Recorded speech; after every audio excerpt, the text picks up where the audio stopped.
له وأشهد أن لا إله إلا الله وحده لا شريك له وأشهد أن محمدا عبده ورسوله يا أيها الذين آمنوا اتقوا الله حق تقاته ولا تموتن إلا وأنتم مسلمون يا أيها الناس اتقوا ربكم الذي خلقكم من نفس واحدة وخلق منها زوجها وبث منهما رجالا كثيرا ونساء واتقوا الله الذي تساءلون به والأرحام إن الله كان عليكم رقيبا يا أيها الذين آمنوا اتقوا الله وقولوا قولا سديدا يصلح لكم أعمالكم ويغفر لكم ذنوبكم ومن يطع الله ورسوله فقد فاز فوزا عظيما أما بعد فإن خير الحديث كتاب الله وخير الهدي هدي محمد صلى الله عليه وسلم وشر الأمور محدثاتها وكل محدثة بدعة وكل بدعة ضلالة وكل ضلالة في النار أعوذ بالله من الشيطان الرجيم بسم الله الرحمن الرحيم اليوم أكملت لكم دينكم وأتممت عليكم نعمتي ورضيت لكم الإسلام دينا সম্মানিত মুসল্লিন কিরাম, প্রিয় ভাই বোনেরা, গত খুতবায় আমরা আকীদার সবচেয়ে গুরুত্বপূর্ণ পার্ট আল্লাহর পরিচয় নিয়ে আমরা আলোচনা করেছিলাম। আমি বারবার আপনাদের বলেছি যে আমাদের মূল হচ্ছে আকীদা, ফাউন্ডেশন গড়ে গেলে এর উপর হবে ইবাদত। ইবাদত ঠিক হলে আমরা তিনটা পুরস্কার পাব।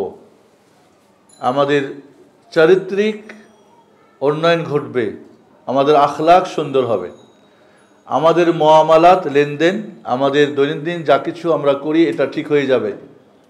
আর 3 নম্বরে আমাদের জীবন হবে, লাইফস্টাইল চেঞ্জ হবে, আখিরাতমুখী হব। ব্যাস। যদি আপনার আখলাকে সমস্যা, আপনার মুআমালাতে লেনদেনে আপনি ডানে বামে কুচুর মুচুর করেন, এটা তো না, তাহলে তো আমার দেশ এখন তো অমুক তমুক এই সেই, আর যদি আপনার লাইফস্টাইল আখিরাতমুখী না হয়ে দিন দুনিয়া ঠিক রেখে দিন, তাহলে বুঝতে হবে আকীদায় প্রথমেই গন্ডগোল রয়েছে। আর এই আকীদার নড়বড় আকীদার ভিত্তিতে আপনি যে ইবাদত করেন সেখানেও সমস্যা রয়েছে। আবার রিপিট করছি, তাহলে আকীদা আগে ঠিক করেন, এর ভিত্তিতে ইবাদত সঠিকভাবে করেন। 3টা জিনিস অটোমেটিকলি আসতে থাকবে, একদিনই হবে না, লাভ দিয়ে সময় লাগবে। আপনার চরিত্র হবে মুহাম্মদ সাল্লাল্লাহু আলাইহি ওয়াসাল্লামের চরিত্র, আপনার মুআমালাত হবে মুহাম্মদ সাল্লাল্লাহু আলাইহি ওয়াসাল্লামের মুআমালাত, আপনার আখিরাত হবে মুহাম্মদ সাল্লাল্লাহু আলাইহি ওয়াসাল্লাম কিভাবে আখিরাতকে প্রাধান্য দিয়ে তিনি দুনিয়ার সবকিছুকে বিসর্জন দিয়েছেন। আকীদার গুরুত্ব আমরা বোঝার চেষ্টা করি না। আকীদা মানে ফাউন্ডেশন। এই 10 তলা ভবনের ফাউন্ডেশন কিন্তু নিচেও আছে কয়তলা আপনারা জানেন। নিচে যত মজবুত হবে ওপরের বিল্ডিং ততই মজবুত হবে। আমাদের আকীদা আল্লাহর সাথে যত মজবুত হবে তত ইবাদত সঠিক হবে, আর হলেই এর ফল আমি পাবো, না হলে হবে না। আমরা অনেক সময় আকীদা বিষয়টাকে ইগনোর করে অনেক কিছুই আমরা করি। গত খুতবায় আমার 2টা জিনিস খুব গুরুত্ব আমরা দিয়েছিলাম, যে আল্লাহ আকীদার সবচেয়ে বড় ফরজ এবং সর্বাবস্থার আল্লাহর সঠিক পরিচয় জানা। এবং আলোচনায় আমরা এটাই বলেছিলাম যে সঠিক পরিচয় না জানার কারণেই সব সমস্যা। নূহ আলাইহিস সালামের কওমে শিরিক বলেছিলাম যে কাবিলের হাবিলকে হত্যা করা থেকে নিয়ে শুরু করে আর অদ্যবধি যত কিছু সমস্যা আমরা দেখি, মূলে সৃষ্টিকর্তার পরিচয় আমরা জানি না। ভুল জানি, জানলে মানি না। কয়টা অবস্থা? 3টা। এই 3 জায়গা থেকে বের হতে হবে আমাদেরকে। জানি না চলবে না, ভুল জানি সংশোধন করেন, জানেন মানেন না মানেন। আমরা 4th অপশন হলো সঠিক জানি এবং সেইভাবেই চলি।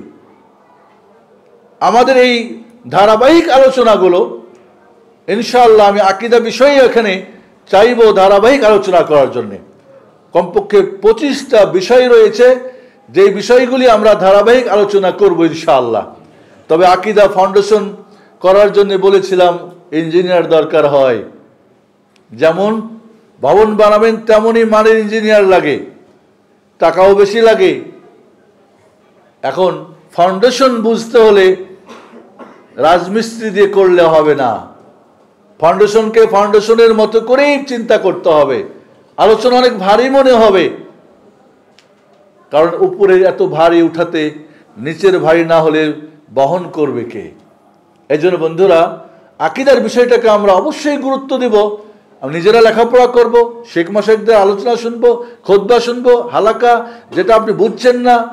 কারণ রাজমিস্ত্রি যদি উপরে না বুঝে তো ইঞ্জিনিয়ারকে জিজ্ঞেস করে ফোন দিয়ে, বা স্যার এটা কি করবো, এটা কি আমাকে বুঝাই দেন। বুঝাই নিতে হবে, একা একা আবার একটা কিছু করে ফেলবেন না, বিল্ডিং নষ্ট করবেন না, এটা রাজমিস্ত্রির কাজ না। তবে আমি কাউকে রাজমিস্ত্রি আর কি বলে কনস্ট্রাকশনের রাজমিস্ত্রি আর কনস্ট্রাকশনের ইঞ্জিনিয়ার বলতেছি না, এটা আমাদের দিনের বলতেছি। এই কথাটা একটু ভালো করে বুঝি আমরা। আল্লাহর সঠিক পরিচয়ের জন্য বলছিলাম যে আল্লাহর ওজুদকে, তার অস্তিত্বকে জানা আমাদের প্রতি ফরজ। তিনি যে আছেন, এবং এ ব্যাপারে কোরআন এবং সুন্নাহর মাঝে অনেক দলিল রয়েছে। এটা আমরা আমাদের সুস্থ বিবেক দিয়ে, আমরা আমাদের ফিতরাত দিয়ে, আমরা আল্লাহর নিদর্শনাবলী দিয়ে, কোরআন সুন্নাহর আয়াত হাদিস পড়ে এটা আমরা জানতে পারি। আল্লাহ রাব্বুল আলামিনের রুবুবিয়তকে জানতে হবে। এবং রুবুবিয়তকে জানার জন্য বলেছিলাম যে রুবুবিয়তের 3টা শব্দ, 3টা সিফাত রব্বুল আলামিনের 3টা। একটা হলো কি কাজ, খালেক, মালিক এবং মুদাব্বির। সৃষ্টিকর্তা তিনি, যা কিছু দেখছেন সৃষ্টির পিছনে আর কেউ নেই। মালিককে তিনি মূল মালিক, আমরা শুধু কি কেয়ারটেকার, বাস। এই জন্যে আপনি ইচ্ছা করলে শরীরে 1 ফোঁটা রক্ত বের করার অধিকার নেই, হারাম। 1 ফোঁটা রক্ত বের করবেন প্রয়োজনে, অপ্রয়োজনে জায়েজ নেই। কারণ এটার মালিক কে? আল্লাহ। আপনার এখানে কর্তৃত্ব করার কিছুই নেই। তাহলে আপনার ধন সম্পদ, টাকা পয়সা, ছেলে মেয়ে, বউ বাচ্চা, নেতৃত্ব, কর্তৃত্ব, পর সবকিছুই চলবে তার নিয়মে, কারণ সবকিছুর মালিক কে? তিনি। তাহলে খালেক যখন বিশ্বাস করে নেবেন, মালিক মেনে নেবেন, মুদাব্বির তিনি সৃষ্টি করেছেন, তিনি মালিক, তিনি সবকিছুর পরিচালনা করেন। ওলামারা বলেছেন যে এই 3টা আল্লাহর কাজের মধ্যে, রুবুবিয়তের মধ্যে সমস্ত কাজ চলে আসে। এটুকু আমরা বুঝি। আল্লাহ রাব্বুল আলামিনকে উলুহিয়াত, তারপরে কি আমরা আসমা সিফাত জানবো। আসমা সিফাতের ওলামারা বলছেন যে আল্লাহর জাতি নাম আল্লাহ আর সিফাতি নাম রব এবং রাহমান, 3টা জানলে সবগুলির মাঝে পাবেন। 3টার মধ্যে আল্লাহর সমস্ত নাম বোঝা, এটাও তো একটা প্রয়োজন আছে। চিন্তা ভাবনা করা, লেখাপড়া করা, ওস্তাদের সাথে বসা, হালাকাতে বসা। তাহলে আল্লাহকে, আল্লাহর এই উলুহিয়তকে, আল্লাহ শব্দটাকে যদি বুঝি আমরা, যদি আমরা রব বুঝিনি, এটা আল্লাহর নাম, সিফাতি নাম, আর রাহমান বুঝি, আল্লাহর যত আল গাফফার, ক্ষমাশীল। তো ক্ষমাশীল কেন? কারণ তিনি দয়াশীল, ঠিক না? তিনি রাজ্জাক, কারণ তিনি কি রব। বুঝতে পারছেন বিষয়টা? উনি রাজ্জাক, কারণ তিনি রব। রব হলে তো রিজিক দিতে হবে না? তাহলে আপনি যদি 3টা, তিনি আল্লাহ, কারণ তিনি যেহেতু ইবাদতের হকদার, তাহলে তার রব এবং রাহমাতের প্রয়োজন। আপনি পুরো সমস্ত নাম যদি আপনি চিন্তা করেন, এই 3 নামের মাঝেই চলে আসবে। তবে এটা বুঝতে হলে তো অবশ্যই চিন্তা ভাবনা, গবেষণা, ভালো ওস্তাদের কাছে পড়তে হবে, শুনতে হবে, বুঝতে হবে। উলুহিয়াতকে যদি আমরা বুঝতে চাই, আমরা, বা রুবুবিয়তে আমরা রুবুবিয়তকে বোঝা কি বলে, আসমা সিফাতের জন্য সূরা ইখলাস সাথে নিন, আয়াতুল কুরসি নিন। কেন সর্বশ্রেষ্ঠ আয়াত? কারণ এখানে আল্লাহর পরিচয় আছে। কেন সূরা ইখলাস সর্বশ্রেষ্ঠ সূরা? কি বলে 1/3? কেন? কারণ এখানে আল্লাহর পরিচয় আছে। তিনি আল্লাহ আহাদ, তিনি আস-সামাদ, তিনি লাম ইয়ালিদ ওয়া লাম ইউলাদ, তিনি আল্লাম ইয়াকুল লাহু কুফুয়ান আহাদ। এই 4টা সাব্যস্ত কেউ করতে বলে সে উলুহিয়াতের দাবি করতে, তাছাড়া পারবে না। এটা আল্লাহ ছাড়া কারোর মাঝে নাই। সূরা কাফিরুন 1/4 কেন? কারণ এটা উলুহিয়াতের পরিচয় আছে, পড়েন। সূরা হাশরে বলছিলাম প্রায় 17টা আল্লাহর গুণবাচক নাম আছে, পড়েন। তাহলে আল্লাহকে এইভাবে আমরা যদি আল্লাহকে সঠিক পরিচয়, আল্লাহ রুবিয়াতের পরিচয় জানি, আমরা তার আসমা সিফাতের পরিচয় জানি, তার ওজুদ, তার অস্তিত্বকে মেনে নিই, এবার উলুহিয়াত তারই হবে, ইবাদত কার জন্য হবে? তারই হবে। এখানে কোনো উপায় নেই আপনার। আপনি তিনটা ঠিক থাকলে, এই জন্যে আল্লাহর যেমন আমরা রুবুবিয়তকে জানলাম, উলুহিয়াতকে জানলাম, রুবুবিয়ত আসমা সিফাতকে, উলুহিয়াতকে, এর সঙ্গে আল্লাহকে জানতে হবে কি? আল্লাহর আহকাম জানতে হবে। বারবার বলেছি আল আহকামুল খামসা, ওয়াজিব ফরজ অবশ্যই করতে হবে, ঠিক না? হারাম অবশ্যই ছাড়তে হবে। মানদুব, মুস্তাহাব, সুন্নাহ করলে নেকি আছে, ছাড়লে পাপ নাই। মুবাহ নেকিও নাই, পাপও নাই। আর মাকরুহ করলে পাপ নাই, তবে আল্লাহ পছন্দ করেন না। আপনি একজন মুমিন হিসাবে এই 5টা হুকুমকে কিভাবে করবেন? ওয়াজিব ফরজ অবশ্যই করবেন, হারাম অবশ্যই ছাড়বেন, মুস্তাহাব, সুন্নাত, মানদুব যত বেশি পারেন কোরআন সুন্নাহ আলোকে করেন, মুবাহ যত কম করতে পারেন। লাভ নেই আমার, নেকি নাই তো করবো কেন বেশি? কারণ আমার টার্গেট বলে দিয়েছি কোথায়, আখেরাতমুখী, ঠিক না? আখেরাতের ব্যালেন্স তো আর মুবাহ দিয়া হবে না, হবে? তাহলে এটা বেশি করে লাভ কি আমার? এত কিছু দুনিয়ার চাকচিক্যতা আমার কোনোই কাজে আসবে না। আল্লাহ জায়েজ করেছেন, তাহলে যেটা আমার কাজ, মূল দিনে আসল সময় আমার নিজস্ব অ্যাকাউন্টে জমা হবে না, যৌথ অ্যাকাউন্টে যেটা হবে, এর চেয়ে যৌথ অ্যাকাউন্টকে যদি আপনি অগ্রাধিকার দেন, আপনার আকীদাই বলবে আপনার আখিরাতের ব্যালেন্সটাকে ঠিক করো, তখন দেখবেন আপনার এত মুবাহ নিয়ে এত ব্যস্ত হওয়ার সুযোগও হবে না। দুনিয়ার টেকনোলজি সব কিছু আমার ঘরে থাকতে হবে, সব কিছুর ব্যবস্থা থাকতে হবে, সব কিছু করে এরপরে আখিরাত আমার মনে হয় অনেক কঠিন। আল্লাহ রাব্বুল আলামিনের পরিচয় আল্লাহ কোরআনুল কারীমে, রাসূল তার হাদিসে দিয়েছেন।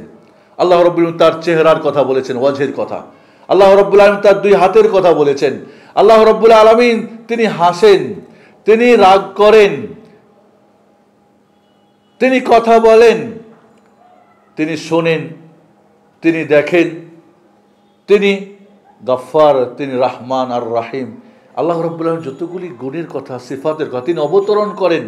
আল্লাহ রাব্বুল আলামিন প্রতিদিন শেষ রাত্রের তৃতীয় ভাগকে তিনি কি অবতরণ করেন। আল্লাহ রাব্বুল আলামিন তার সূরা, হাদিসে সূরার কথা, আল্লাহ সূরা ছবির কথা, ছবি বানান অনুকূল আমরা অনেক সময় আরবির বাংলা অনুবাদ করি না, কারণ ভিন্ন অর্থ হয়। ওলামা বলছেন যে আকীদার ক্ষেত্রে কোনো শব্দ নিজের পক্ষ থেকে নেওয়া যাবে না। আল্লাহর গুণগুলো হয় ইতিবাচক, তিনি শুনেন, তিনি দেখেন, তিনি কথা বলেন, তিনি এই করেন, আবার কিছু নেতিবাচক, তিনি ঘুমান না, তাকে লা তাখুযুহু সিনাতুন ওয়ালা নাওম, তিনি ক্লান্ত হন না, তিনি ভুলে যান না, তিনি তার নেগেটিভগুলি নেগেটিভভাবে করেন, না করে দেন, পজিটিভগুলি পজিটিভভাবে করেন। এর কোনো উদাহরণ দেওয়া যাবে না, এর কোনো সদৃশ সাব্যস্ত করা যাবে না।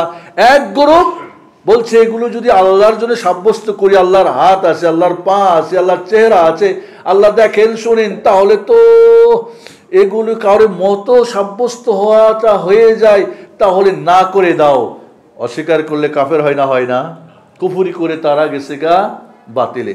আরেক দল কয় যখন আছে তো এটা তো একটা উদাহরণ দরকার, সদৃশ দরকার। ওরা মুআত্তিলা, কাফের হয়ে গেল। এরা মুশাব্বিহা, মুজাসসিমা, এরা তো সদৃশ করে কি এরা মুশরিক হয়ে গেল। 2 দলই বাতিল। লাইসা কামিসলিহি শাই ওয়া হুয়াস সামিউল বাসীর। তার অনুরূপ কোনো রূপ নেই, তার মতো কেউ নেই। তাহলে তার নিজস্বতা আছে, তার নিজস্বটাই কি নিরাকার বলে অস্বীকার করবেন? এটা তো কুফরির মধ্যে চলে গেল। আবার বলবেন হাত মানে কুদরতি হাত, আল্লাহ অবতরণ করে মানে আল্লাহর রহমত নাজিল হয়। রহমত নাজিলের কি অন্য আয়াত নাই? আল্লাহ বুঝেন নাই যে বান্দাকে বোঝানোর জন্য অন্যভাবে আবার লা হাওলা ওয়ালা কুওয়াতা ইল্লা বিল্লাহ। তাহলে অস্বীকারও করা যাবে না, আবার সাব্যস্ত করে সদৃশ্য করা যাবে না। আমাদের আকীদা আল্লাহর যত গুণ ইতিবাচক আর নেতিবাচক যেগুলো যেভাবে, ওইভাবেই আমাদেরকে হাঁটাকে হা, নাটাকে না করব। কোনো এখানে সদৃশ বা কোনো এখানে উদাহরণ বা কারোর সঙ্গে এটার প্রকরণ বা এটার কেমন কি কোনো কিছু সাব্যস্ত করা যাবে না, কারণ তিনি একক, তার সাথে সদৃশ চলবে না। বন্ধুরা, আল্লাহ রাব্বুল আলামিন কিছু বিষয় আছে যেটা আল্লাহর ব্যাপারে আসে নাই, হাও আসে নাই, নাও আসে নাই। কিছু আছে না, হ্যাঁ কিছু না, কোনো ব্যাপারে কোনো উল্লেখ হয় না। আপনি কি করবেন এখন? হা গুলা দিয়ে আরো কিছু সাব্যস্ত করবেন, না গুলা দিয়ে আরো কিছু না না না করবেন, এই অধিকার আপনার নেই। স্পষ্ট এই মূলনীতিটা মনে রাখবেন, যেটা হ্যাঁ হ্যাঁ, যেটা না না, যেভাবে আছে ওইভাবে। আর কি যেটা নাই নাই, এ ব্যাপারে আমাদের কি হবে?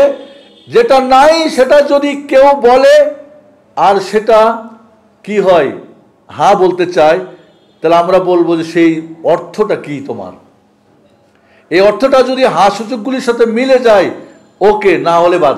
তুমি তোমার মতো করে একটা অর্থ করে দিবা, তোমার মতো করে একটা বুঝ দিয়ে দিবা, তাহলে কি হবে? এটা তো হাদিস কোরআনে নাই, তাহলে সেটা বাতিল হয়ে যাবে। আল্লাহ মহান সম্পর্কে তোমার এই মুখ খোলার কোনো অধিকার নাই, কলম ধরার কোনো অধিকার নাই।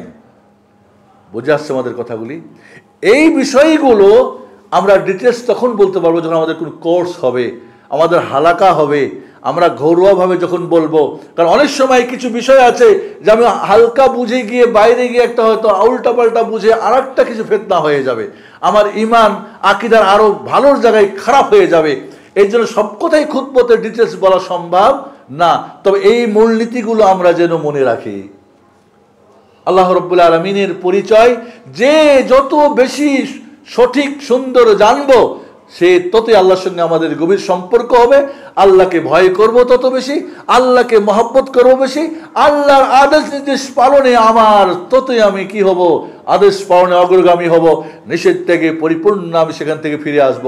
দেখেন, আপনারা শুরু করেন, তাহলে কোরআন পড়েন, সুন্নাহ পড়েন, হালাকাগুলিতে বসেন, এগুলি নিয়ে যদি কোর্স হয় কোর্সে আসেন, ইনশাআল্লাহ হয়ে যাবে। এটুকুই আপনাদের কাছে অনুরোধ করব। আল্লাহর সঠিক পরিচয় জানা আমাদের প্রতি ফরজ। জানি না, আবারও বলছি, জানি না, মাথাটা নিয়ে কথা করে, জানি না, জানি ভুল জানি, জানি মানি না, এই তিনটা আপনার জীবন থেকে ক্রস করেন। জানি মানি, এই পয়েন্টে আমরা আসি। আল্লাহ রাব্বুল আলামিন যেন আমাদেরকে সবাইকে তৌফিক দান করেন। আকীদার সবচেয়ে বড় মূল নীতি ছিল আল্লাহর সঠিক পরিচয় জানা। দ্বিতীয় নীতিটা আমরা বলেছিলাম, প্রথমটাই ছিল কবরের প্রথম প্রশ্ন, মার রব্বুক। এইভাবে হলে আপনি রবের পরিচয় জানবেন, মানবেন, কবরে সহজে বলবেন রব্বি আল্লাহ, ইনশাআল্লাহ। আল্লাহর কাছে দোয়া করি, আল্লাহ তোমার কবরের প্রশ্নের প্রথম পরীক্ষায় যেন আমরা পাশ করতে পারি, সেজন্য যা করা দরকার তুমি সবটুকু আমাদের জন্য সহজ করে দাও। আমাদের এই খুতবাকে তুমি, এই আলোচনাকে আমাদেরকে বুঝার তৌফিক দান করো। দ্বিতীয় উসুল হচ্ছে কি, সেই রবের সিলেবাসকে জানা, দিনকে জানা। দিন নিয়েও আমাদের বহুত সমস্যা রয়েছে। দিন কি? দিন শব্দটা আমরা সবাই বলি দিন দিন দিন, আমরা নাম রাখি দিন ইসলাম, আমরা এটা খুব সহজ শব্দ আমাদের কাছে। দিন শব্দটার 10টা অর্থ আসে শাব্দিক। কয়টা অর্থ আসে? 10টা। 4টা অর্থ আমরা নিব আজকে। 1 নম্বর অর্থ হচ্ছে কি, দিন মানে আনুগত্য করা। দান এদিন দিন মানে আনুগত্য করা। ওমা উমিরু ইল্লা লিয়াবুদুল্লাহ মুখলিসিনা লাহুদ্দিন হুনাফা, সবকিছু ছেড়ে দিয়ে একমাত্র আল্লাহ আনুগত্য করা, এটা হলো কি দিন শব্দের অর্থ। লাহুদ্দিন, ফাআবুদিল্লাহ মুখলিসান লাহুদ্দিন। কোরআনুল কারিমে দিনের অর্থ আনুগত্য করা, এটাই হলো কি বেশিরভাগ আয়াতে এসেছে। 2 নম্বর অর্থ হচ্ছে এই আনুগত্যের নিয়ম নীতিমালা। আল্লাহ বলছেন কি, যে আলিয়াউমা আকমালতু লাকুম দীনাকুম, আজ তোমাদের দিনকে পরিপূর্ণ করলাম। মানে কি, আল্লাহর আনুগত্যের বিধিবিধানের যত নিয়ম কানুন সব পূর্ণ হয়ে গেল। বিদায় হজের যখন আল্লাহর নবী আলাইহিস সালাতু ওয়াস সালাম আরাফাত থেকে বের হচ্ছেন, তখন এই আয়াতটি নাযিল হয়েছিল। আল্লাহ বলছেন, ওয়ামাই ইয়াবতাগি গায়রাল ইসলামে দীনা, ইসলামের নিয়ম নীতি ছাড়া অন্য আনুগত্যের কে নিয়ম কানুন তালাশ করবে, সেটা যেখান থেকেই হোক, যার থেকেই হোক, ফালা ইউকবালা মিনহু, সেটা গ্রহণযোগ্য না। ওয়া ফিল আখিরাতি মিনাল খাসিরিন, সে আখিরাতে হবে ক্ষতিগ্রস্ত। ইন্নাদ দীনা ইনদাল্লাহিল ইসলাম, আল্লাহর আনুগত্যের নিয়ম নীতি ইসলাম ছাড়া আরো যত ইজম আছে সেটা আপনার আসমানের দাবিদারি হোক, তাওরাত ইনজিলের, বা ইহুদ খ্রিস্টান, বা নিজের বানানো ইহুদি, কি বলে আপনার হিন্দু বা বৌদ্ধ বা অন্য, কোনোটাই গ্রহণযোগ্য না। 3 নম্বর অর্থ হলো তরিকা, রাস্তা। আল্লাহ বলছেন সূরা আল কাফিরুনে, আপনারা জানেন, লাকুম দীনুকুম ওয়ালিয়া দীন, তোমাদের তরিকা, তোমাদের শিরকি কুফরি কাফের মুশরিকরা, ওয়ালিয়া দিন আমার কে, তাওহীদের নীতি নিয়ম, ইসলামের নীতি নিয়ম, তোমাদের না। তাহলে একটা তরিকা অর্থ। আর একটা অর্থ হলো কি প্রতিদান। সূরা ফাতিহা আমরা পড়ি না, মালিকি ইয়াউমিদ্দিন, দিন মানে কি প্রতিদান। 4টা অর্থকে এক জায়গায় নি। একমাত্র আনুগত্য করব কার? আল্লাহ সুবহানাহু ওয়া তাআলা, যার পরিচয় আমরা জানলাম। এর নিয়ম নীতি কোথায় দিব আমরা? ইসলাম থেকে। এর তরিকাটা কোত্থেকে নিব? মুহাম্মদ সাল্লাল্লাহু আলাইহি ওয়াসাল্লাম থেকে। আর যদি এই 3টা ওকে হয়, আখিরাতে প্রতিদান জান্নাত পাবো। আর এই 3টার গড়বড় হলে আখিরাতে জাহান্নাম। দিন শব্দটা কি স্পষ্ট আমাদের কাছে ইনশাআল্লাহ? দিন, দিন কোথা থেকে এসেছে? আল্লাহর কাছ থেকে। এটা কোনো স্বপ্নে বা জঙ্গল বা কোনো গবেষকের গবেষণা বা অন্য জায়গা থেকে না, এসেছে আল্লাহর কাছ থেকে। এটা আমাদের সবাই বিশ্বাস রাখতে হবে। এই দিন পরিপূর্ণ না অপরিপূর্ণ?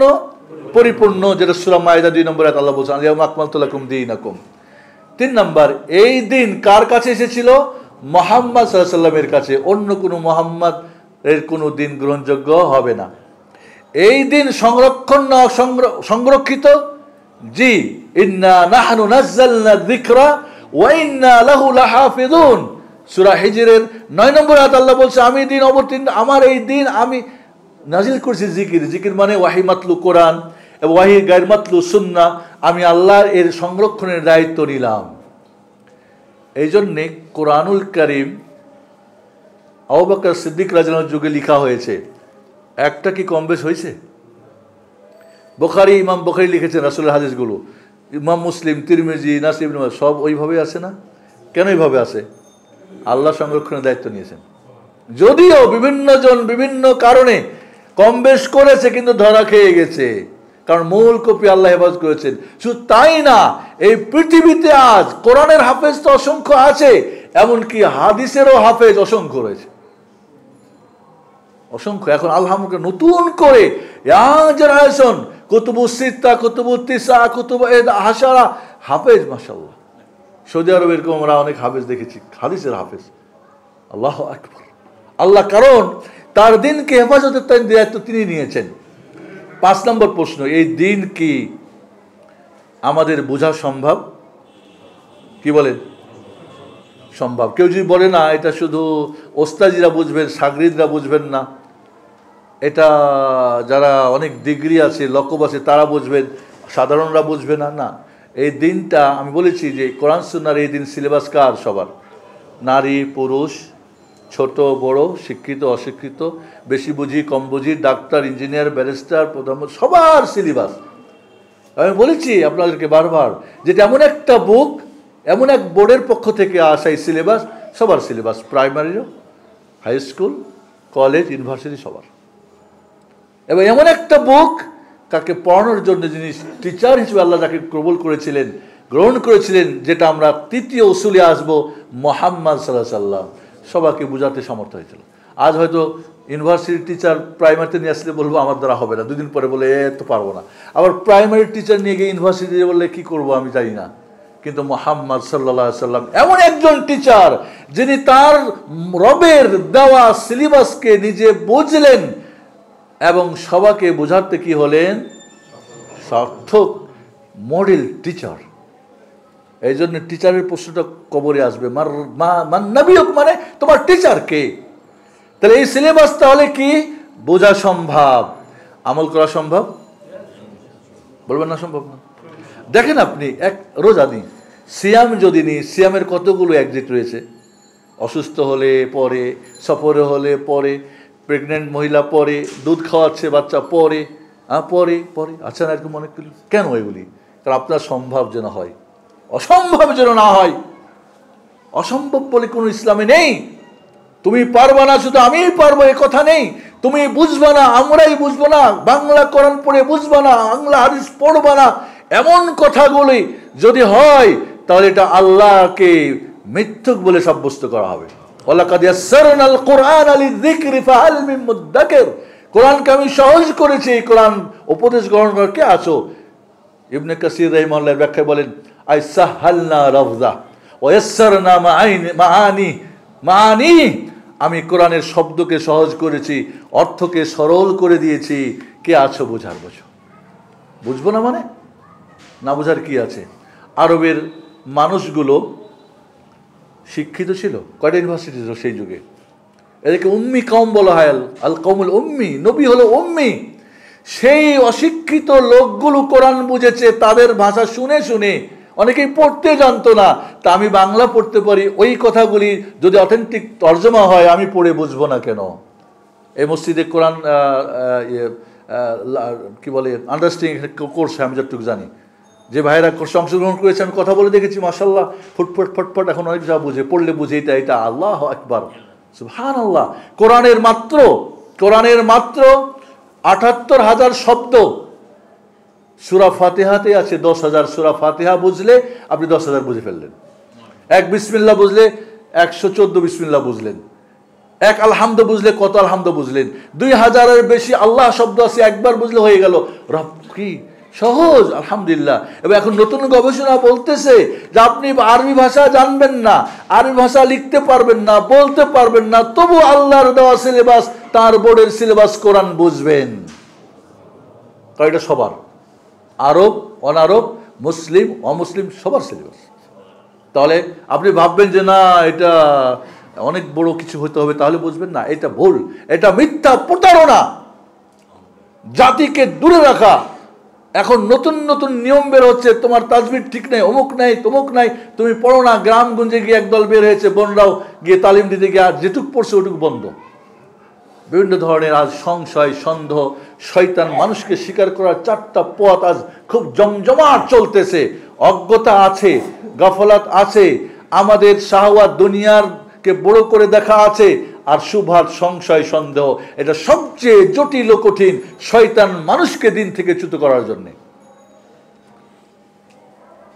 কালকেই দেখলাম আমার একজন প্রিয় মানুষ, ওনার এক বন্ধু সম্পর্কে বললেন, মানুষের জীবনে উনি খুব ভালো ছাত্র ছিলেন, তবে ওনার জন্য দোয়া করবেন কিনা উনি ভাবতেছেন।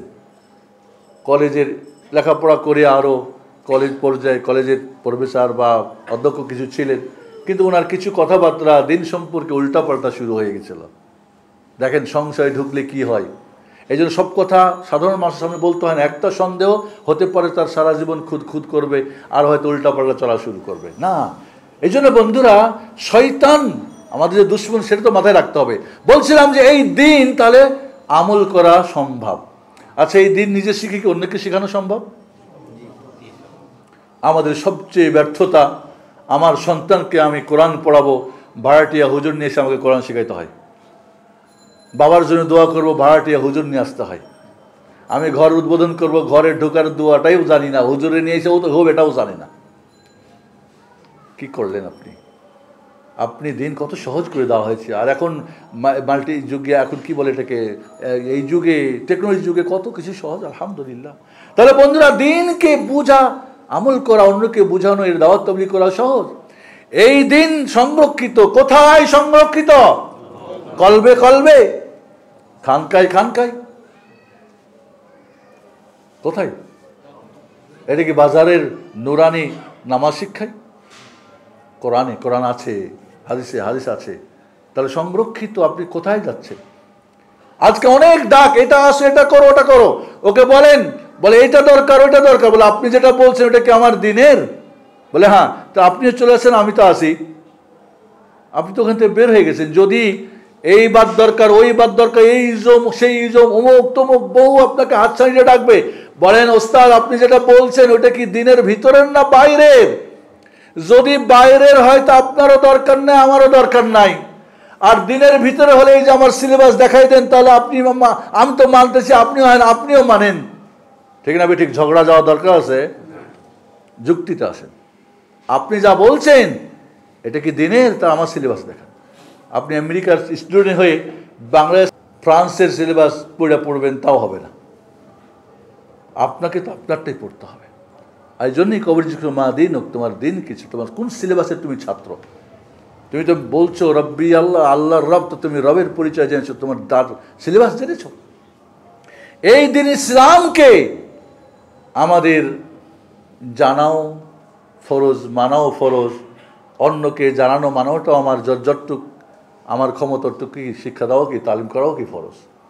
আজ মসজিদ সিদ্দিক, আলহামদুলিল্লাহ আলহামদুলিল্লাহ, আমরা বারবার আপনাদের কাছে বলেছি আমরা মসজিদে নববীর ফটোকপি মসজিদ দেখতে চাই। আর সিদ্দিককে বাংলাদেশের একটা মডেল মসজিদ দেখতে চাই।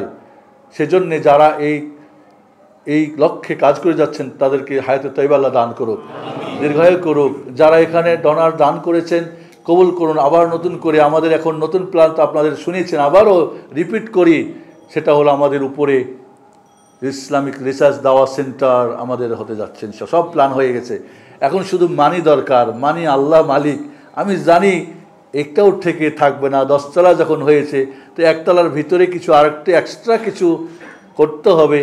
আমাদের 20-25 লাখ টাকা লাগবে। আমাদের একটা মাল্টিমিডিয়া হবে, একটা এখন আমরা দাওয়াত দিয়ে শুরু করতে চাই। আমি দেখতে চাই মসজিদ সিদ্দিকে যারা আছেন, আমার এই কথা আজকে ভিডিওর মাধ্যমে যাদের কাছে পৌঁছবে, আমরা হাত বাড়িয়ে ভিক্ষা চাইতে চাই না। আমি দাবি করি এই কাজ আপনার, যার যেখান থেকে। আমি বলেছি না, পারেন না তো ইট উঠাই দেন, পারেন না তো দোয়া করেন। দোয়া করেন, দোয়া করতে পারবেন না, দোয়া করে আপনার দোয়া হতে পারে সবচেয়ে বড় আল্লাহর বান্দাকে আল্লাহ নিয়ে আসবে। ওই আমেরিকায় বসে, ওই ইউরোপে বসে, আর এই সিদ্দিকে হচ্ছে দিলাম, কত লাগবে বলেন? আল্লাহর বান্দা এমনও আছে এরকম একটা 25-30 লাখ টাকা কোনো ব্যাপারই না, এক ব্যক্তি দিতে পারে। কিন্তু আমরা বলবো সবাই সহযোগিতা করেন, একজন থেকে নিব না, আমরা সবার থেকে নেব। ভালোবাসা হোক, চায়ামেঙ্গা ও রাস্তাঘাট থেকে না, নিজেরা দিয়ে করি, মহাব্বত হবে। কি বলেন? হবে না? অবশ্যই হবে। বন্ধুরা, আল্লাহ রাব্বুল আলামিন এই সঠিক দিনটাকে জানার জন্যে আমি বারবার বলেছি, মডেল মসজিদের জন্যে মডেল মুসাল্লি দরকার। আর মডেল মুসাল্লিদের জন্য ইসলামিক রিসার্চ অ্যান্ড দাওয়া সেন্টার দরকার। না হলে এটা অসম্ভব, হবে না, হয় নাই। মসজিদ খালি সালাতে, মসজিদ মানে আমার আর ওনার, হ্যাঁ, আর আপনার খালি আইবেন আর যাইবেন, এই জন্যে না। এখানে আপনার ছেলে মেয়ে, এখানে আমরা ইনশাআল্লাহ অনেক বড় প্ল্যান হচ্ছে, আশা করি আল্লাহ কবুল করবেন ইনশাআল্লাহ। আপনারা দোয়া করবেন, যার যার জায়গা থেকে, বোনদের থেকে, সবার থেকে আমরা সহযোগিতা চাই। আপনি আপনার আত্মীয় স্বজন বিদেশে আছে, তাদের সঙ্গে জানান যে এই ধরনের একটা কাজ চলছে, হ্যাঁ তুমি কি অংশগ্রহণ করবা। অনেকে হয়তো বাবা তো অনেক কিছু দুনিয়ার করেছেন, সন্তানের টাকা দিয়ে এই করেছেন সেই করেছেন, আবার আখিরাতের জন্য কিছু করে যান ইনশাআল্লাহ। মহান রব্বুল আলামিনের কাছে আমরা আশাবাদী যে আল্লাহ তোমার রাসূল যে দিন দেখে গেলেন, তারাকতু ফীকুম আমরাইন লান তাদিল্লু মা ইন তামাসসাকতুম বিহিমা কিতাবুল্লাহ সুন্নতি। রাসূল, যেটা প্রশ্ন ছিল যে রাসূল কি দিন নিয়ে গেছেন না রেখে গেছেন?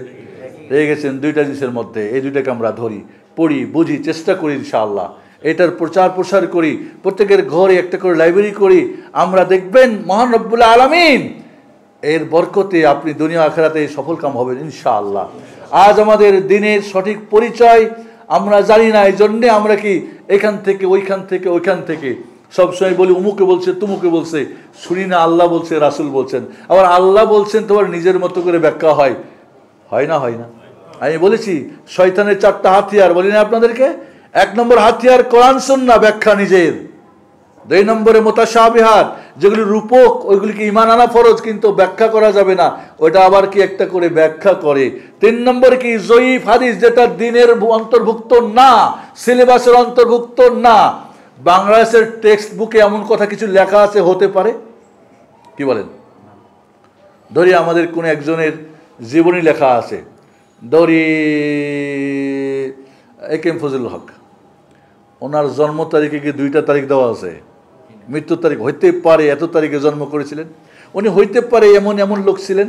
তা আপনার দিনের আল্লাহটার হইতে পারে। জাল মানে জয়ীব মানে কি? হইতে পারে, এখনো হয় নাই। আর জাল মানে মিথ্যা।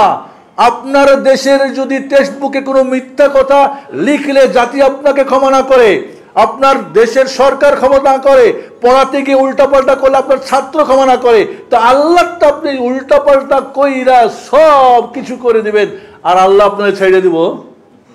কি বলেন আপনারা? না, জাল ঢুকে গেছে এই সিলেবাসে।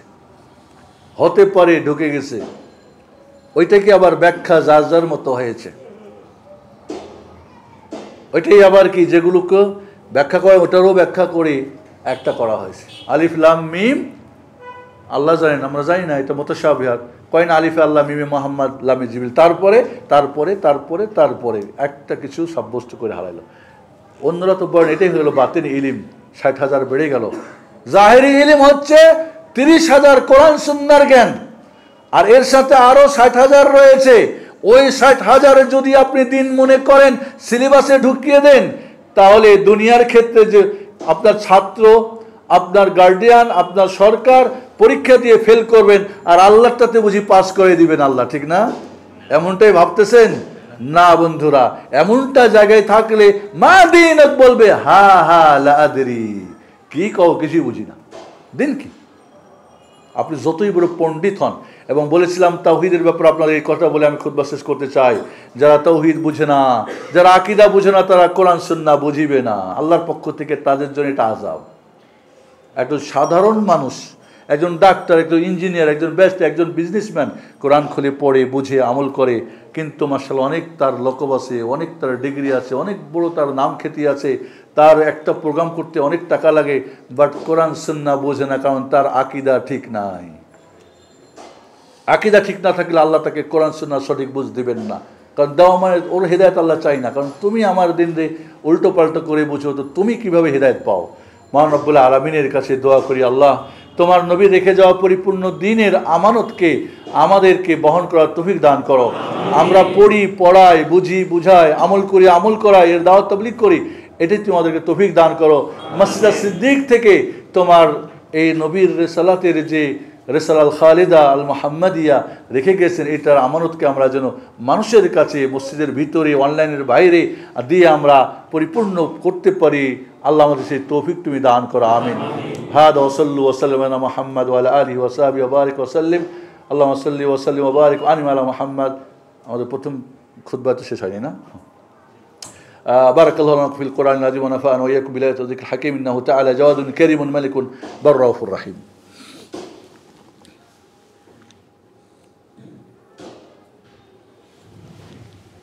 আলহামদুলিল্লাহ হামদান কাসীরান তাইয়িবান মুবারাকান ফীহ ওয়া আশহাদু আল লা ইলাহা ইল্লাল্লাহু ওয়াহদাহু লা শারীকা লাহু ওয়া আশহাদু আন্না মুহাম্মাদান আবদুহু ওয়া রাসূলুহু। আপনাদের কাছে সর্বশেষ অনুরোধ করব যে আল্লাহর পরিচয় জানার জন্য আমরা যে কাজগুলি বলেছিলাম শুরু করেন। দিনের পরিচয় জানার জন্য আমরা দিন সিলেবাস পড়া শুরু করি, নিজে করি, পরিবারে শুরু করি। উত্তরাই এক ভাই, তার অফিসে 7-8 জন কর্মচারী, আমাকে বললেন শেখ আমার কর্মচারীরা কোরআন পড়তে পারে না, আপনি কোরআন পড়াবেন? হ্যাঁ পড়াবো। আলহামদুলিল্লাহ এখন তারা হাঁটি হাঁটি পাপা, আলহামদুলিল্লাহ। আবার বলে নামাজ, জোহরের নামাজের আগে প্রশিক্ষণ হয়, এরপরে 2-1টা প্রশ্ন করে শিখে, আলহামদুলিল্লাহ। এইভাবেই আপনি একটা অফিসে আছেন, আপনার কিছু কর্মচারী কেউ জানে না, বসেন, এই 15 মিনিট তোমাদের রেস্ট, বসো একটু শিখো। আপনি একটা বই থেকে পড়, শিখান। হয় না? হয় না? বাড়িতে শুরু করেন। হ্যাঁ, আপনি রিক্সায় উঠেছেন, জিজ্ঞেস করেন মামা তোমার নাম কি? অমুক তমুক। মাশাআল্লাহ তোমার নামটা সুন্দর, মাশাআল্লাহ। সালাত পড়ো মামা। কয় গরিব মানুষ, অমুক তমুক, এই সেই এটা ওটা, আমার কাপড় নাই, ঠিক আছে এই দাও 500 টাকা দিলাম, কাপড় কিনে নামাজ পড়িও। কমপক্ষে তোর উপর হুজ্জত কায়েম হলো, হতেও পারে 5 জনকে দিলে একজন হয়তো নামাজও শুরু করতে পারে। এইভাবে আমরা চেষ্টা করি, যার যার স্থান থেকে, যেখান থেকে। একটা উবারে উঠেছেন, কথা বলেন 2-1টা, কেমন আছেন, ভালো আছেন, কী খবর তোদের? হ্যাঁ আমার মার জন্য দোয়া করেন। হ্যাঁ তোমার মার জন্য দোয়া করি, আলহামদুলিল্লাহ। অনেকেই এটা বলে, আমার মা অসুস্থ, তুমি নামাজটা পড়িও, তুমি দোয়া করিও। কি বলবে? আল্লাহ তোমার মাকে সুস্থ করে, আল্লাহ শুনে নেবে, আলহামদুলিল্লাহ। দেখবেন যে ঠিকই হয়তো, দেখি দোয়া করে, হুজুর তো বলছিল, হুজুর বলে ঠিক না, দোয়া করছে, আল্লাহ শুনছে, ভালো হয়ে গেছে, তার দিনের প্রতি মহব্বত আসবে না? আসবে না? এইভাবে আপনি উঠতে বসতে চলতে ফিরতে, যেখানে আজ দেখা যায় যে আপনি যেখানেই থাকেন না কেন, সেখান থেকে আপনি কিছু দিনের কাজ করেন। আল্লাহ আমাদের সবাইকে কবুল করুন। হাদা ওয়া সাল্লু ওয়া সাল্লামু আলা মুহাম্মাদ ওয়া আলা আলিহি ওয়া সাহবিহি আজমাইন। আল্লাহুম্মা সাল্লি ওয়া সাল্লিম ওয়া বারিক ওয়া আন'im আলা মুহাম্মাদ ওয়া আলা আলি মুহাম্মাদ কামা সাল্লাইতা ওয়া বারাকতা আলা ইব্রাহিম ওয়া আলা আলি ইব্রাহিম ইন্নাকা হামিদুম মাজিদ। আল্লাহুম্মা সাল্লি ওয়া সাল্লিম আলা সাইয়্যিদিল আমবিয়াল মুরসালিন ওয়া আলা জামিল মালাইকাতিল মুকাররাবিন। اللهم ارض عن الصحابة الأجمعين من الأنصار والمهاجرين، خصوصا الخلفاء الراشدين المهديين أبي بكر وعمر وعثمان وعلي وبقية أصحاب نبيك محمد صلى الله عليه وسلم.